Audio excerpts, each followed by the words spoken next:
बंगाल का वो पारंपरिक त्यौहार जिसका इंतज़ार लोग सालों से करते हैं। ये एक त्यौहार नहीं, महज लोगों की भावना है। जी हाँ, हम बात कर रहे हैं दुर्गा पूजा त्यौहार की, बस कुछ ही दिनों में जो आने वाला है। नमस्कार, मैं हूं पूनम आपके साथ। आप देख रहे हैं डिजिटल खबरी लाल। दुर्गा पूजा की बात हो और जिक्र ना हो साड़ियों का, ऐसा तो हो ही नहीं सकता। हर बार बंगाल में देखने को मिलता है कि बालूचरी, ढाकाई और तान की साड़ियाँ महिलाएं ज़्यादा पहनना पसंद करती है। मगर इस बार साड़ियों में कुछ खास आया है जो कि दुर्गा पूजा फेस्टिवल में अलग ही रौनक छाएगा। जी हाँ, इस बार है अलग साड़ियाँ, यानी कि इको फ्रेंडली साड़ियाँ जो कि एक अलग तरीके के पौधे से तैयार की गई है। जी हाँ, जलकुंभी पौधे से ये तैयार की गई है। दुर्गा पूजा के आगमन में बस कुछ ही दिन शेष रह गए हैं। कई लोग अभी भी सोच रहे होंगे कि इस साल दुर्गा पूजा में भला कौन सी साड़ी पहने। जी हाँ, तांत, बालूचरी और ढकाई में साड़ियों का तो कई लंबे समय से फैशन है, मगर इस बार का फैशन क्या हो सकता है? क्या आपने इको फ्रेंडली साड़ियों के बारे में सुना है? हालांकि ये सोचकर थोड़ी हैरानी आपको जरूर होगी, मगर हाँ, इस बार एक ऐसी साड़ी आई है, वो भी इको फ्रेंडली, जिसे पहनकर न आप खुद को खूबसूरत महसूस करेंगी बल्कि आपको गौरव भी होगा।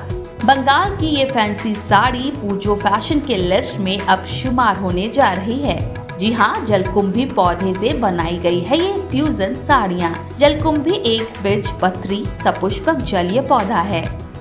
ये फ्यूजन साड़ी जलकुंभी पौधे से बने धागे और बंगाल की पारंपरिक तांत की साड़ी के धागे के मिश्रण से तैयार की गई है। बंगाल और पूरे भारत में पहली बार जलकुंभी पौधे से फ्यूजन साड़ियाँ बनाई जा रही हैं। इसे झारखंड के इंजीनियर गौरव आनंद ने बनाया है। उन्होंने अपनी फ्यूजन साड़ियाँ बनाने के लिए बंगाल की तांत साड़ी बनाने वाली जगहों में से एक शांतिपुर को चुना। हम लोगों ने देखा कि ये जलकुंभी तो एक वैश्विक समस्या है। इस समस्या के लिए हम लोग क्या कर सकते हैं, तो हम लोगों ने इस पर रिसर्च शुरू किया, जो हमारा चौथा पिलर है, रिसर्च एंड कोलैबोरेशन। यहाँ पे हम उन चैलेंजेस पे काम करते हैं जो कि पर्यावरण के लिए वाकई में एक बहुत बड़ी समस्या है। तो हम लोगों ने उस चैलेंज पे काम करना शुरू किया। शुरुआत में हम लोगों ने इस जलकुंभी से कई सारे मटेरियल्स बनाए, जैसे कि नोटबुक्स बनाए, लैम्पशेड्स बनाए, शो पीसेस बनाए।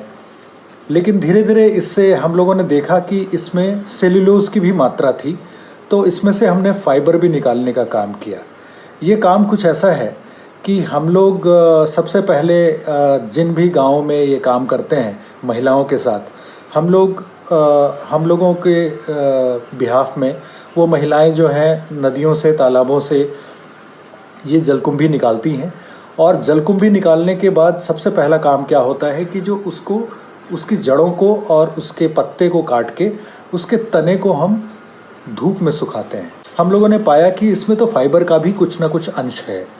तो फाइबर का जब हमने अंश देखा, जब इसमें देखा कि सेल्यूलोज और हेमीसेल्यूलोज की मात्रा है, तो हम लोगों ने इससे कई सारे जो वीवर्स हैं उनसे संपर्क किया और उनके माध्यम से हम लोगों ने देखा कि इससे धागा भी निकालना संभव है। जब हम लोगों ने धागा निकाला तो हम लोग कुछ साड़ी जहाँ पे बनती है, जैसे कि हम लोग शांतिपुर में इस पूरे काम को करते हैं, तो वहाँ पे जो साड़ी मेकर हैं उनसे हमने बात किया और वो लोग तैयार हुए कि जो हाँ, हम आपके साथ ये काम करेंगे।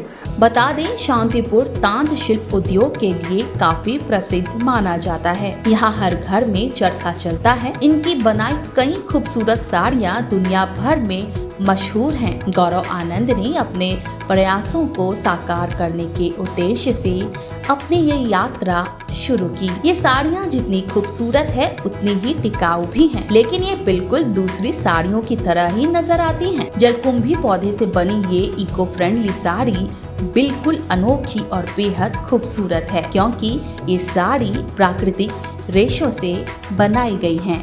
আমরা স্বচ্ছতা ফাউন্ডেশন বিভিন্ন ধরনের ক্লিনিং ড্রাইভ করে আসছে বিগত 4-5 বছর ধরে। তো যখন তারা ক্লিনিং ড্রাইভ করতে গেছে, তো এটা দেখেছে গৌরবজি, আমাদের এই ফাউন্ডার অর্থাৎ স্বচ্ছতা ফাউন্ডেশনের ফাউন্ডার গৌরব কুমার আনন্দ।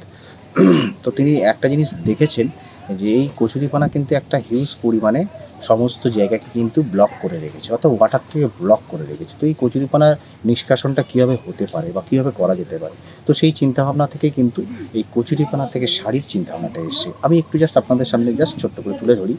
আমরা প্রথমে এই কচুরিপানা থেকে যে স্ট্রিমগুলো হয়, কচুরিপানার যে ডাঁটিগুলো হয়, এক একটা মিনিমাম 1.5 থেকে 2 ফিট হাইট থাকে।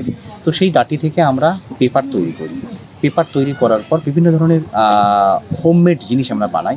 তো কচুরিপানার থেকে আমরা প্রথমে এটাকে আমরা বানিয়েছি স্বচ্ছতাকর ফাউন্ডেশন, আপনারা দেখতে পাচ্ছেন অ্যাজ এ নোটবুক।